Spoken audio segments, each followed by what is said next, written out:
Quiero retomar algo que dijimos respecto de esta función especial, función generalizada, delta, el impulso, la delta de Dirac.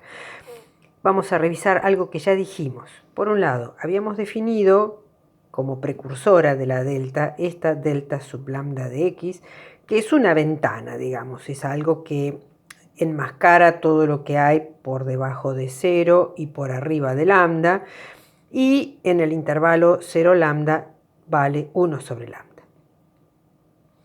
Cuando hicimos que lambda tienda a 0, pasamos a esta otra función, que esta es el impulso, la función delta de Dirac, que es una función muy extraña porque vale 0 en todas partes, pero justo en 0 vale 1, que quiere decir que tiene área 1. La función se hace infinita en el origen, pero con área. Lo que es completamente disparatado en principio, porque ¿cómo va a tener área si no tiene base, ¿no? Si la base es de ancho 0. Solo podemos interpretar este concepto si pensamos que es el paso al límite a partir de esto, que era un escaloncito que se fue achicando en ancho y simultáneamente aumentando en altura, pero conservando el área igual a 1. ¿Recuerdan cuando dijimos cuánto vale la integral de delta sub lambda? Es en realidad una integral que va de 0 a lambda porque el resto es 0, y allí vale 1 sobre lambda, de modo que el área vale 1. Cuando conservamos esa lógica y hacemos que lambda sea más chiquito y entonces en consecuencia la altura es más grande, el área vale siempre 1 y entonces la integral de la función delta de Dirac es 1. Hasta acá lo dicho. Novedad. Vamos a pensar cómo es integrar una integral de una función, una cierta función continua, no importa quién sea, la que sea, pero que sea continua en el origen, multiplicada por una delta sub lambda. Primero pensemos cómo es multiplicar por delta sub lambda. ¿Qué sería esto gráficamente? Esta phi de x es alguna curva continua y está multiplicada por el escalón que es delta sub lambda. El producto entonces se va a anular por acá y se va a anular por acá por culpa de delta, y me va a quedar como intervalo de integración, el único que queda vigente es entre 0 y lambda, donde la delta sub lambda vale 1 sobre lambda.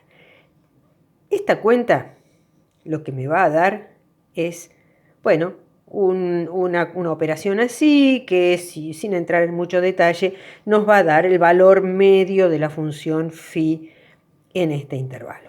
Ahora pensemos que a la ventanita esta la vamos achicando en ancho, pero siempre con la delta trabajando acá, o sea, con la máscara esta encendida, solo que a la máscara la hago cada vez más finita y más alta en altura, pero el área de eso se mantiene siempre igual. Esa máscara lo que me hace es impedirme ver a la función phi en estas colas de acá. Solo veo a la función phi dentro de este intervalo. Cuando hagamos que lambda tienda a 0, lo que me va a quedar a la vista va a ser solamente la phi en el origen. O sea, la integral de la función delta de Dirac por una función phi cualquiera en todo el dominio es en realidad la función phi en un punto. Esto es nuevo. Ahora, quiero aplicar esta idea para calcular la transformada de Fourier de la función delta. ¿Qué sería la transformada de Fourier de la función delta? Es la integral de la delta por la exponencial. Y entonces caemos aquí en una situación como esta. ¿Qué nos da esta integral? Así como acá era la función phi en el origen, ahora es esta función en el origen. Es e a la menos i omega 0, que es un 1. Lo que acabo de decir gráficamente equivale a decir que si en el dominio del tiempo tengo un impulso, su transformada es la función 1. O sea, en el dominio de la frecuencia me queda algo que vale todo el tiempo lo mismo. ¿Qué representa esto? Si X es un tiempo, esto es un estallido que ocurre en tiempo cero. Algo que no pasa nada, ¡pum!, estalló y vuelve a no pasar nada. Eso es la función delta. La transformada de eso es esta horizontal, esta constante. ¿Qué quiere decir? Que todas las componentes de frecuencia, desde menos a más infinito en frecuencia, desde las bajas frecuencias, que es cerca del cero, hasta las muy altas frecuencias, que es para el lado de infinito, todas están representadas con igual peso.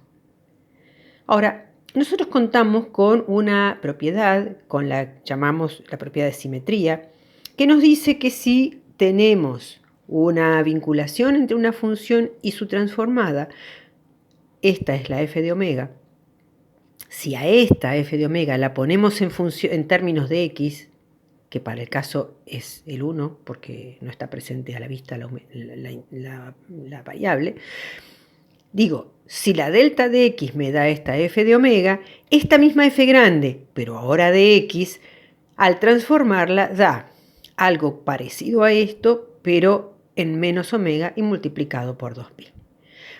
O sea que estaríamos entendiendo a partir de acá, usando la propiedad de simetría, quién es la transformada de una función constante.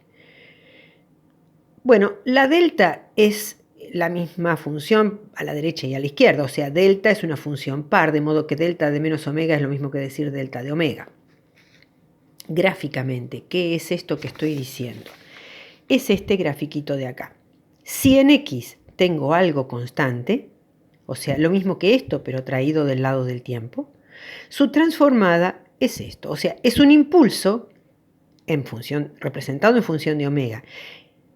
Un impulso localizado en 0, pero en vez de tener altura 1, tiene altura 2pi.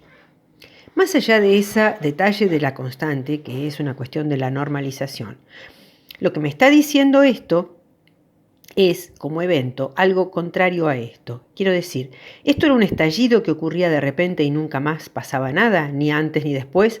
Bueno, esto es lo contrario. Esto es algo que pasa todo el tiempo, desde el comienzo de los tiempos hasta el fin de los tiempos, vale siempre la misma constante. Bueno, eso se expresa en frecuencias mediante, o sea, su espectro tiene solo la frecuencia 0. O sea, una constante en el tiempo en frecuencia tiene frecuencia 0. ¿Qué quiere decir frecuencia 0? Una constante. Quiere decir que el evento es algo que permanece siempre igual. ¿Para qué me puede servir esto? Bueno, para interpretar otros fenómenos en los que podemos quizás no tener algo tan abrupto como esto, pero quizás algo que ocurre con un desarrollo en el tiempo, pero que ocurre muy concentrado en el origen, muy concentrado en tiempo cero. ¿Esto qué quiere decir? Si esto es un tiempo, quizás la parte negativa no tenga sentido, pero si X es una ubicación, sí tiene sentido lo positivo y lo negativo. Si ocurre todo de golpe, entonces, o todo muy de golpe, digamos, una curvita muy concentrada cerca del origen, lo que voy a tener al transformar va a ser un espectro muy desparramado, que va a abarcar muchas frecuencias. Y a la inversa, si tengo un hecho que ocurre, quizás no tan permanente, pero con un desarrollo muy tranquilo a lo largo del tiempo, en frecuencia eso va a tener todo concentrado cerca del origen. Y esto es lo que da pie a el filtrado de las señales. Porque si yo tengo un evento, digamos, si esto es una imagen, y tengo una señal muy repartida en mi placa fotográfica, en mi placa radiográfica, lo que voy a querer es sacar de circulación toda esa sombra que tengo repartida. ¿Y eso qué va a querer decir? En frecuencias voy a tener que eliminar todo lo que está cerca de las frecuencias 0. Voy a intercalar un filtro que sea que elimine las bajas frecuencias, o sea, que deje pasar las altas frecuencias. Es un pasa alto. A la inversa, si yo lo que quiero es destacar bueno, eso, simplemente lo que acabo de decir, no voy a ahondar más. Ustedes ya van a trabajar con estas cosas cuando vean procesamiento de señales, de imágenes, pero bueno, esto era un poquito la antesala que les quería comentar.